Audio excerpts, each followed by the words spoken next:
जय भीम। आज का जो वीडियो है, आज का वीडियो में लेके आया हूं बहुजन समाज के तमाम माता और पिता के लिए, यानी कि पेरेंट्स के लिए वीडियो बनाने का मेरा सिर्फ इतना मकसद है कि किसी भी बच्चे के लिए अगर पहला विद्यालय कुछ होता है तो वो उसका घर होता है। किसी भी बच्चे के लिए अगर पहले शिक्षक और शिक्षिका या गुरु होते हैं तो वो उसके माता और पिता होते हैं। उसके माता और पिता उसे जिस रूप में ढालना चाहते हैं, उसे जैसा पढ़ाते हैं, जैसा लिखाते हैं, जैसा समझाते हैं, बच्चा वैसा ही समझता है। तो किसी भी बच्चे के पहले शिक्षक और शिक्षिकाओं से, यानी कि माता और पिता से मैं निवेदन करना चाहूँगा कि आप सभी बाबा साहेब अम्बेडकर की मूवमेंट अपने बच्चों को बताइए। आप बताइए कि आप आज से 50 से 60 या 70 साल पहले जब आप अपने घर के बाहर खाट डाल के बैठा करते थे, तो जब बड़ी जाति वाले लोग निकला करते थे, जो लोगों ने बनाई छोटी जाति और बड़ी जाति, तो आप निचली जाति में थे, आप निचले तबके में थे, और बड़ी जाति के लोग जब आपके दरवाजे के बाहर से निकला करते थे तो आपको अपनी खाट छोड़ देनी पड़ती थी, क्योंकि ये उनके सम्मान की बात थी। अगर आप खाट नहीं छोड़ेंगे, आप अपना सिरयाना नहीं छोड़ेंगे तो उनके सम्मान को ठेस पहुंचेगी। आप अपने बच्चों को बताइए तो बच्चों को एक अवेयरनेस मिलेगी, बच्चों को एक जागरूकता मिलेगी, बच्चों को इतिहास पता लगेगा, आपके बच्चों को वो चीज़ें पता लगेंगी कि कैसे आपने ये सारी चीज़ें पाई, जो चीज़ें ख्वाब थी, ख्वाब। आप अपने बच्चों को बताइए कि हमारे घर ऐसी जगह हुआ करते थे जहाँ बहुत गंदगी हुआ करती थी, हमारे घरों के आगे लोग कूड़ा फेंका करते थे। आप ये इतिहास अपने बच्चों को बताइए। आप बताइए कि आपको शिक्षा का अधिकार नहीं था। आप बताइए कि आपको पढ़ने के लिए बहुत सारी दिक्कतों का सामना करना पड़ता था। आप बताइए जब आप विद्यालय के अंदर पढ़ते थे तो टीचर्स जो है वो आपके साथ जातिगत भेदभाव करते थे। आप बताइए। जब तक आप अपने बच्चों को इतिहास नहीं बताएंगे उन्हें नहीं पता लगेगा। आप अपने बच्चों को ये बताइए कि कभी जब हमारी तबीयत खराब हो जाया करती थी, हमारे माता पिता जो है वैद्य जी के यहाँ मत्था टेक के दम तोड़ दिया करते थे, लेकिन वैद्य जी जो है वो हमें नहीं देखा करते थे। इसलिए वैद्य जी कहते थे कि आप निचली जाति के लोग हो, अगर मैं आपको छूंगा तो मैं अछूत हो जाऊंगा, तो मैं आपको दवाई नहीं दूंगा।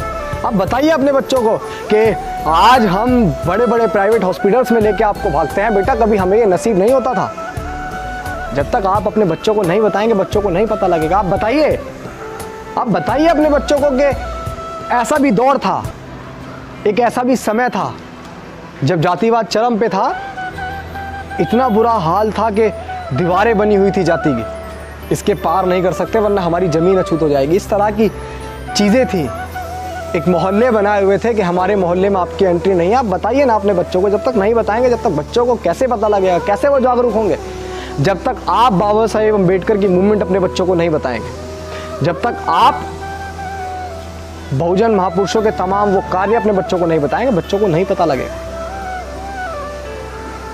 हमें हमारे फादर ने अवेयर किया, हमारे फादर ने हमें बताया, हमारे फादर ने बाबा साहेब अम्बेडकर की मूवमेंट हमें बताई, तभी तो आज हम उसको और अच्छे से पढ़ रहे हैं और अच्छे से पूरे समाज में उसको भेजने का प्रयास करते हैं। लेकिन चीज़ें कहाँ से? घर से शुरू हुई, जब मेरे फादर ने मुझे समझाया, मुझे सिखाया, मुझे बताया कि कभी ऐसा भी हाल था कि बहुत सारी चीज़ें जो है हमें देखने को मिली। आपस में जो है लड़ाइयाँ हुआ करती थी, गुटबाजियाँ हुआ करती थी, जातिगत भेदभाव इतना चरम पे था कि लोग हमें मारने पीटने आया करते थे। मेरे फादर ने जब मुझे बताया, जब भी तो आज मैं इस चीज़ को समाज के बीच पहुँचाने का प्रयास कर रहे हैं, जब भी तो आज हम इस चीज़ को समाज के बीच पहुँचाने का प्रयास कर रहे हैं। और इसीलिए मैं आप सभी से निवेदन करना चाहूँगा कि आप अपने बच्चों को बताइए। आप अपने बच्चों को बाबा साहेब अम्बेडकर का सपना बताइए। आप अपने बच्चों को, अगर आपने बाबा साहेब अम्बेडकर को नहीं पढ़ा है तो आप अपने बच्चों को सिर्फ इतना बताइए कि आज से 50 या 60 या 70 साल पहले आपने किन किन परेशानियों का सामना करा। आप बताइए कि जातिगत भेदभाव चरम पे था, हमने बहुत सारी चीज़ें झेली, उसके बाद आपको आज ये मान सम्मान स्वाभिमान की ज़िंदगी मिली है, बहुत संघर्ष किया। आप बताइए अपने बच्चों को कि जब हम गाँव से शहरों में आए तो शहरों में जब हम मकान ढूंढ रहे थे तो मकान ढूंढने से पहले लोग हमसे हमारी जाति पूछ रहे थे कि आप किस जाति से हैं, ये बताइए। अगर आप निचली जाति से हैं तो हम आपको मकान नहीं देंगे, हम आपको किराए पर घर नहीं देंगे। ये सारी चीज़ें आपने झेली। आप जब तक अपने बच्चों को नहीं बताएंगे, जब तक आपके बच्चों को कैसे पता लगेगा कि आज वो जिस बड़ी बड़ी कोठियों में रहते हैं वो कोठियाँ यूं ही नहीं मिली हैं? कैसे पता लगेगा? आप एक पिता हैं, आप अपने बच्चों को बताइए कि हमने ये संघर्ष किया है कि कभी 202 किलोमीटर जाना पड़ता था काम के लिए, बहुत दिन घर के बाहर रहा करते थे, उसके बाद मजदूरी मेहनत करके हम अपने घर वापस आया करते थे, फिर 2 दिन रुक के फिर 15-20 दिन के लिए घर से बाहर चले जाया करते थे। ये बताइए ना आप अपने बच्चों को, कैसे बताएं? जब तक आप नहीं बताएंगे, आप बच्चों को नहीं पता लगेगा। उम्मीद करता हूं कि मेरा ये निवेदन आप स्वीकार करेंगे और आप अपने बच्चों को बाबा साहेब डॉक्टर भीमराव अम्बेडकर के बारे में ज़रूर बताएंगे। जय भीम, जय भारत।